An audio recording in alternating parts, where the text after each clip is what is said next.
జగిత్యాలకు చెందిన కటకం చంద్రశేఖర్ ఫిర్యాదు మేరకు Vemula Mallikarjuna multi level marketing UBIT trading యాప్లో డబ్బులు పెడితే అధిక లాభాలు వస్తాయని ఆశపడి దశలవారీగా 20 లక్షలు పెట్టించాడు.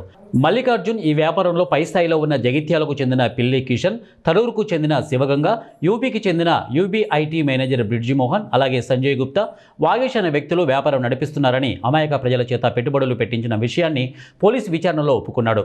నిందితుడిని పట్టణ పోలీసులు అరెస్ట్ చేసి రిమాండ్కు తరలించినట్లు డీఎస్పీ రఘు చందర్ తెలిపారు.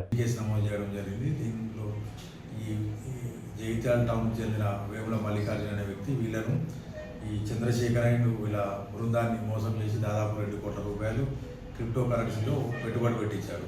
అధిక లాభాలు వస్తాయని, తర్వాత రోజు కొన్ని డబ్బులు అందులో పడతాయని చెప్పేసి ఇతని మాటలు నమ్మి వీళ్ళు అందులో పెట్టుబడి పెట్టారు. ఇప్పుడు ఏదైతే యూబిట్ అనే దాంట్లో పెట్టుబడి పెట్టారు, అది ఇప్పుడు పని చేయట్లేదు, యాప్ కూడా క్లోజ్ అయింది. దాంట్లో మోసపోయారని గ్రహించి వాళ్ళు మన పోలీసులను దరఖాస్తు ఇచ్చిండ్రు. దాని మీద మనం ఈరోజు వేముల మల్లికార్జున అనే వ్యక్తిని నిన్నటి రోజు అరెస్ట్ చేసి ఇవాళ కోర్టు ముందు ప్రొడ్యూస్ చేస్తున్నాం. అతడు కన్ఫెషన్ ప్రకారం ఏంటంటే ఈ వేముల మల్లికార్జున అనే వ్యక్తి 2023లో ఇతనికి జగిత్యాల పట్టణానికి చెందిన పిల్లి కిషన్ అనే వ్యక్తి ఈ యూబిట్ అనే క్రిప్టో కరెన్సీ ఉంటుంది, దీంట్లో మీరు మెంబర్లను చేస్తే ఎంతమంది ఎక్కువ మెంబర్లు చేస్తే అంత ఎక్కువ లాభాలు వస్తాయని చెప్పి ప్రలోభపరిచి ఇతని ద్వారా దాదాపు $8,000 సంబంధించిన ఇనిషియల్ పెట్టుబడి పెడతారు. 3,60,000 సంబంధించి తర్వాత కొన్ని రోజులు వీళ్ళకి బాగానే డబ్బులు వస్తాయి. ఆ డబ్బులు వచ్చినాయి మళ్ళీ ఇంకా కొన్ని కలిపి దాదాపు 25 లక్షలు ఈ మల్లికార్జున అనే వ్యక్తి దాంట్లో పెట్టుబడి పెడతాడు.